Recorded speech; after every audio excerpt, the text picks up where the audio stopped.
Good morning students, welcome to accounts class. आज हम लोग क्वेश्चन नंबर 13 और 14 समझेंगे और इसको भी ध्यान से समझिएगा। इसमें कुछ न्यू पॉइंट्स आ रहे हैं और रटने की कोशिश मत कीजिएगा, सिर्फ समझिएगा कि एंट्री कैसे बन रही है। तो ये स्टार्ट करते हैं।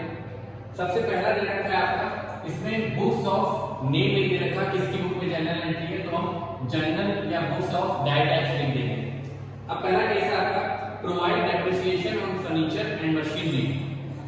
डेप्रिसिएशन लगाया गया है मशीनरी पर और फर्नीचर पर। डेप्रिसिएशन जो होता है वो बिजनेस के लिए एक्सपेंस या लॉस कह सकते हैं, लॉस होता है और लॉसेस क्या होते हैं, डेबिट। तो डेप्रिसिएशन को हम डेबिट करेंगे और ये किस पे लगाया जा रहा है, एसेट्स पे ही लगता है।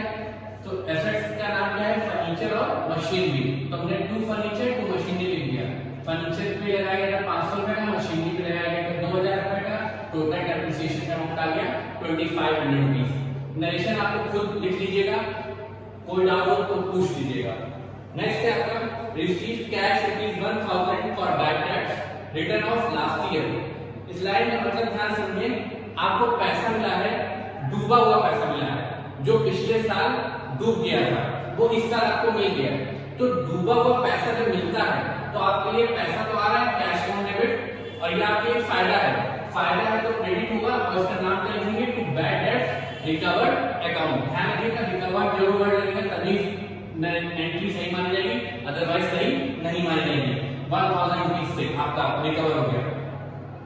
नेक्स्ट है, Ajay Singh was declared bankrupt, he owed 25,000 to us, nothing could be recovered from his estate. इस लाइन का मतलब है बैंक अजय सिंह जो है वो बैंकरप्ट हो गए, मतलब दिवालिया हो गए, उनकी लायबिलिटी बहुत ज्यादा हो चुकी है और एसेट्स खत्म हो चुकी हैं। उन्होंने हमसे 2500 रुपए उधार लिए थे, 2500 रुपीस, और उससे कुछ भी नहीं मिला। तो कुछ भी नहीं मिला तो इसका मतलब हमारे पूरे पैसे डूब गए। तो इसको हम क्या बोलते हैं, बैड डेट्स। तो बैड डेट्स क्या होता है, डेबिट। और किससे लेना था, टू अजय, तो अजय से अजय हो गया क्रेडिट 2500 रुपए। ध्यान रखिएगा, डेबिट हम उसी को करते हैं जो हमारे एक्सपेंस से लॉस होते हैं। तो बैड डेट डेबिट हुआ और अजय से लेने थे इसलिए अजय क्रेडिट हुआ। नेक्स्ट है आपका, for 20,000 for wages and 4,000 for salaries are outstanding।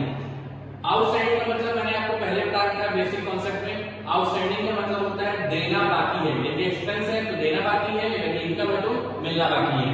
तो यहाँ पे एक्सपेंस है क्योंकि वेजेस भी एक्सपेंस होते हैं और सैलरी भी हमारे बिजनेस के लिए एक्सपेंस होता है। दोनों को हमने डेबिट कर दिया। अब आउटस्टैंडिंग है वर्ड लग गया, मतलब देना बाकी है, मतलब ये हमारी बिजनेस की लायबिलिटी और लायबिलिटीज ऑलवेज क्रेडिट होती है। तो हमें क्या लिखना होगा, to outstanding wages account to outstanding salaries account. Amount वही रहेगा, वेजेस के सामने 20,000, सैलरी के सामने 4,000। ध्यान रखिएगा, एंट्री को रटिए मत। एक्सपेंसेस डेबिट हमने किए जो नॉर्मली होते हैं और आउटस्टैंडिंग वेजेस का मतलब है देना बाकी है, मतलब लायबिलिटी भी और लायबिलिटीज ऑलवेज क्रेडिट होती है। नेक्स्ट क्या करते हैं, purchase furniture for 6,000 for the proprietor and paid the amount by cheque. आपने फर्नीचर खरीदा 6,000 का फॉर द प्रोप्राइटर, मतलब बिजनेसमैन के लिए। तो ये उसका पर्सनल एक्सपेंस हो गया क्योंकि हमने बिजनेस के पर्पस से फर्नीचर नहीं खरीदा है। तो हमने क्या लिख दिया, ड्रॉइंग अकाउंट डेबिट। पेमेंट कैसे हुई है, चेक के थ्रू। तो हम क्या लिखेंगे, टू बैंक अकाउंट 6,000 रुपीस। इसके बाद नेक्स्ट है आपका 6 point, provide 9% interest on capital amounting to ₹2 lakh. आपने कैपिटल के रूप में 2 लाख रुपए बिजनेस में लगाए थे, उससे 9% का इंटरेस्ट बिजनेस को देना है। ध्यान रखिएगा, बिजनेस को देना है, बिजनेसमैन को। बिजनेस और बिजनेसमैन दो अलग अलग चीजें हैं। तो यहाँ पे समझते हैं कि एंट्री कैसे बनी। कैपिटल ऑलवेज क्रेडिट होती है तो हमने इसलिए क्रेडिट कर दिया। तो इसका मतलब ये हुआ कि कैपिटल पे इंटरेस्ट लगाया जाएगा तो वो क्या हो जाएगा, डेबिट। इसको हम क्या बोलेंगे, इंटरेस्ट ऑन कैपिटल। लायबिलिटीज पे इंटरेस्ट पे होता है, कैपिटल हमारी लायबिलिटी है तो क्रेडिट हो गई और उस पे हमें इंटरेस्ट पे करना है तो बिजनेस के एक्सपेंस हो गया, तो हमने उसको डेबिट कर दिया। 2 लाख रुपए का 9% निकालेंगे तो कितना आ जाएगा, 18,000 रुपए। आई थिंक आपको यहाँ तक क्लियर हुआ होगा। नेक्स्ट है, provide interest on drawings 1,000 rupees. Interest on drawings, drawings का मतलब इंटरेस्ट लगाया गया है, मतलब मिलेगा बिजनेस को मिलेगा यहाँ पे, क्योंकि बिजनेसमैन ने जो बिजनेस से ड्राइंग्स की है उसकी वजह से बिजनेसमैन को ड्राइंग्स पे इंटरेस्ट पे करना पड़ता है। ये बिजनेस के पॉइंट ऑफ व्यू से यदि मैं बात करूं तो इंटरेस्ट ऑन ड्राइंग्स इनकम है बिजनेस की। तो बिजनेस की इनकम है तो क्रेडिट और ड्राइंग्स ऑलवेज क्या होती है, डेबिट। तो एंट्री बन गई drawings account debit to interest on drawings account. इस बात पर ध्यान दीजिएगा, इंटरेस्ट ऑन कैपिटल एक्सपेंस है बिजनेस का और ये इंटरेस्ट ऑन ड्राइंग्स जो है बिजनेस की इनकम है, इसलिए ये सीआर हो रही है और ये डेबिट हो रहा है एक्सपेंस की वजह से। इसके बाद मैं अपना नेक्स्ट क्वेश्चन 14, मैं यहीं से कंटिन्यू कर रहा हूं क्वेश्चन नंबर 14 को। पहला case, purchase goods for cash 10,000 and spend 200 rupees for their carriage.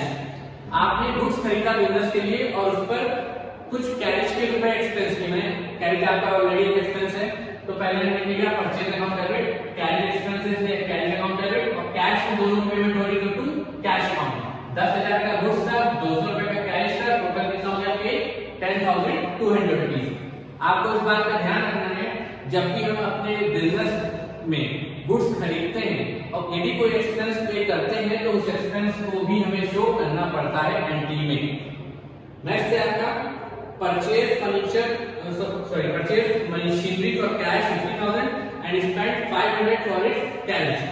अब यहाँ पे आप क्या खरीद रहे हैं? मशीनरी खरीद रहे हैं। मशीनरी का मतलब हुआ आपने अपने बिजनेस की क्या खरीदी? एसेट्स खरीदी। एसेट्स खरीदते वक्त जो भी हम खर्चे तुरंत करते हैं वो सब मशीन की वैल्यू को बढ़ा देते हैं, मतलब एसेट्स वैल्यू को बढ़ा देते हैं, हम उसी में ऐड कर देते हैं। यहाँ पे हम अलग से एक्सपेंसेस के नाम से डेबिट नहीं करते, हम यहाँ पे कैरिज अकाउंट डेबिट नहीं लिखेंगे, हम डायरेक्टली एसेट्स वैल्यू में ऐड कर देंगे। मतलब 50,000 और 500 जोड़ा कितना हो गया? 50,500। इसका मतलब अब हमारी मशीन की वैल्यू कितनी है? 50,500 रुपीज। आपको इस बात का ध्यान रखना है, जब भी हम एसेट्स को परचेज करेंगे और परचेज करते समय जो भी एक्सपेंस तुरंत पे करेंगे वो हम एसेट्स वैल्यू में जोड़ देंगे, तब हम एंट्री को पास करेंगे। लेकिन गुड्स में ऐसा नहीं है, गुड्स में हम एक्सपेंसेस को अलग से शो करते हैं।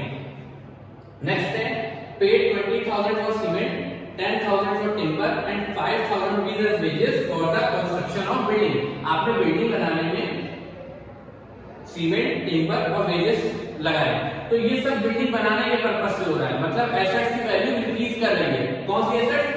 बिल्डिंग। तो हम क्या लिखेंगे? Building account debit to cash account, क्योंकि पेमेंट कैश में हो रही है। टोटल 35,000, 20,000 का सीमेंट है, 10 का टिम्बर है, 5 का वेजेस है, तीनों को जोड़ करके आ गया 35,000, जो कि हम बिल्डिंग अकाउंट डेबिट के नाम से लिख देंगे।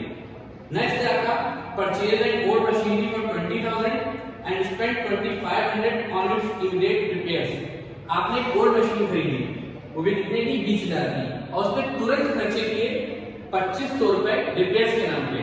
वैसे रिपेयर्स भी बिजनेस का एक एक्सपेंस है, लेकिन मैंने भी बताया था, जब भी हम एसेट्स को खरीदते हैं और यदि तुरंत खर्चे करेंगे उस पे, कोई भी खर्चा करेंगे तो एसेट्स की वैल्यू को इंक्रीज कर देगा, मतलब बढ़ा देगा, तो उसी में ऐड कर देंगे। 20,000 प्लस 2,500, टोटल कितना हो गया? 22,500 रुपए machinery account debit to cash के नाम से। इसी तरह नेक्स्ट टाइप का केस है paid 500 for repairing some other machinery. आपने आपके बिजनेस में कोई अदर मशीनरी पड़ी होगी, उन पे रिपेयर के खर्चे किए। ये आपके मशीन खरीदते वक्त के खर्चे नहीं है, ये रिपेयर के खर्चे नॉर्मल है जो आपके बिजनेस में होते रहते हैं। मतलब मशीन खराब होती है तो आप रिपेयर करवाते हैं, तो इसकी एंट्री क्या पास होगी? आइए देखते हैं। आपकी नेक्स्ट है आपने रिपेयर पे 500 रुपए खर्च किए हैं मशीनरी पर, तो एंट्री क्या पास होगी? Repair account debit to cash account, क्योंकि आपने अदर मशीनरी पे खर्च किए। ये नॉर्मल बिजनेस का एक्सपेंस है, तो रिपेयर हमारा बिजनेस का एक्सपेंस है, इसलिए डेबिट हो गया। आई थिंक आपको क्वेश्चन में 30 और 40 में कोई भी प्रॉब्लम नहीं रह जाएगी। यदि तब भी हो यदि कोई प्रॉब्लम तो आप उसे कॉल करके या मैसेज करके पूछ सकते हैं। और क्वेश्चन में क्या आपके लिए होमवर्क है, and please subscribe my channel and share this video, जिससे कि उन लोगों तक भी पहुंच सके जिनके पास मनी नहीं है बड़ी बड़ी कोचिंग करने के लिए। So thank you.